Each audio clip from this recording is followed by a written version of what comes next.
So I see that you've come to me, Mr. Anime Director, Writer. Well, actually, more realistically, I mean, probably like a manga writer, and then it would later be adapted into anime. But fuck that. This is gonna be an anime original. I don't know what I'm fucking talking about. But, you know, there are ways to do things in this world, and I'm gonna tell you ways to do one thing in this world. And that's how to make a harem ecchi show. You know, it's a genre that gets a lot of shit, and that's pretty justified for the most part. Because, like, I'm gonna say like 5/6 of it is pure garbage. However, there is a sixth left, which honestly isn't like anything like super incredible. I mean, there's some good stuff. You know, High School of the Dead's really good. It's probably like the best one, honestly. But I mean, hey, there's still value there, and you know, everyone, you know, just sometimes, you know what I'm saying. But anyway, gay intro out of the way. Here are some tips, which will be mostly common sense. Actually, it's probably all common sense, and I'm really not helping anything, and this is probably just repeating stuff you probably already thought to yourself. But, you know, that's just the kind of guy I am, okay?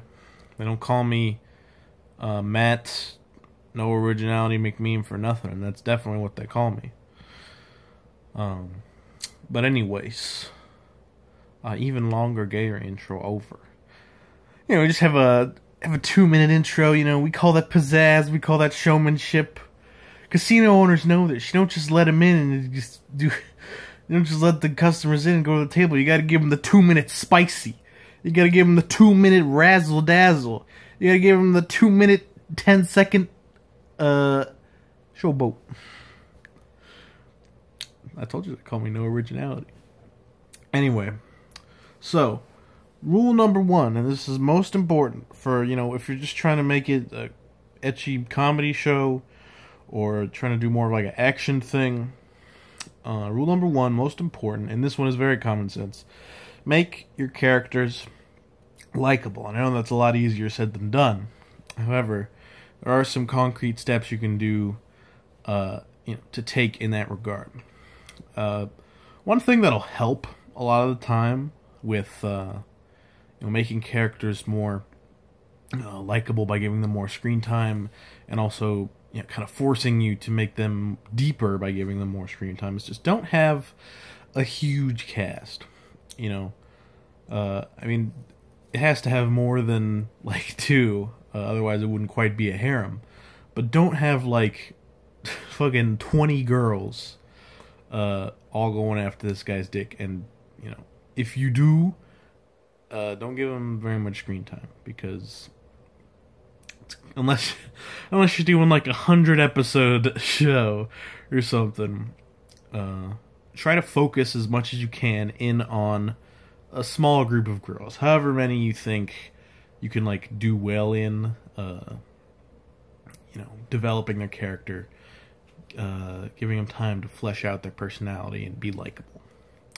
Another kind of more concrete thing you can do, in addition to just being a good writer, is don't follow the Love Hina, to Love Ru, that kind of stuff template for your main character. Because everyone's sick of that. Nobody fucking likes it. I don't know, maybe Japanese people like it, but who fucking cares about that? Am I right? Nobody fucking likes it.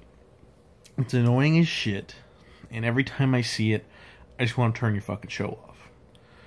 There are plenty of examples of, honestly, in terms of like how 3-dimensional the character is, they're probably not even better, but just because that style of hero is so commonplace and so annoying, even just ripping off basically, you know, like Issei from High School DD, or fucking the guy from Seikon no Quasar, or the guy from fucking Shinmao Testament or whatever, guy from Mahso Gakuen HXH, those kinds of like male protagonists who are, well, not Issei really, but like guys who are more cool and badass.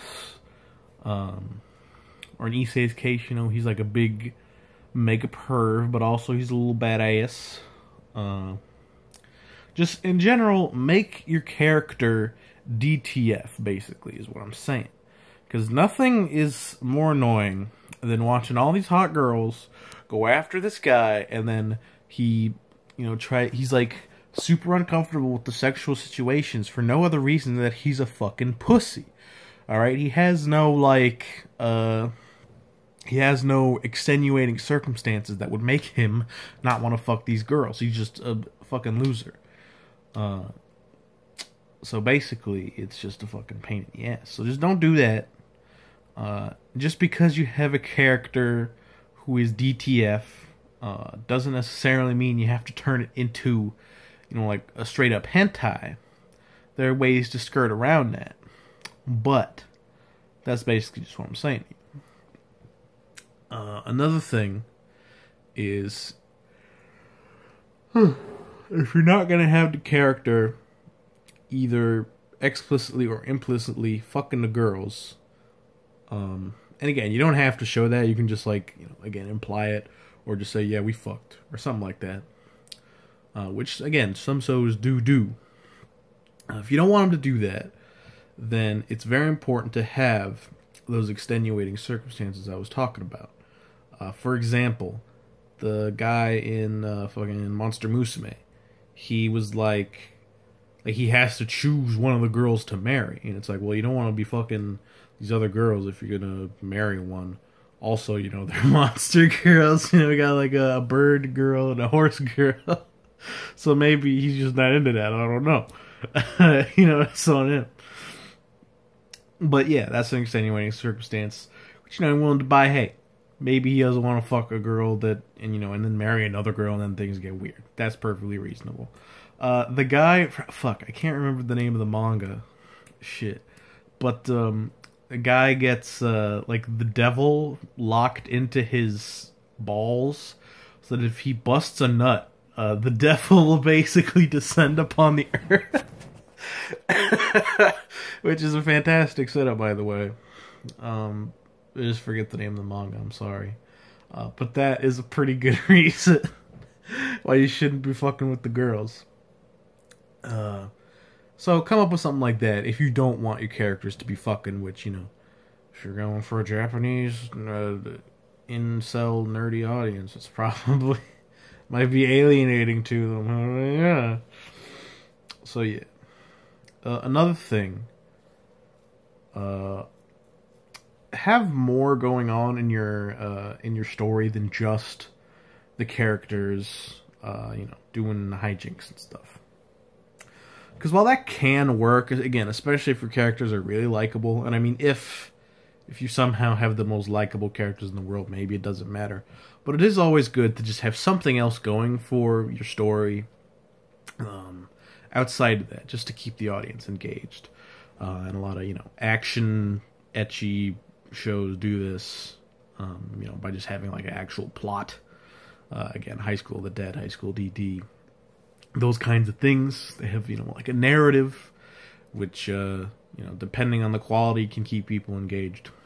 But even just, like, another thing that I noticed on Monster Musume, they have this really interesting world building that they do sometimes, kind of showing, like, the ramifications of the human world having to become accommodating for all these monster people, and that there's a lot of discrimination and stuff like that.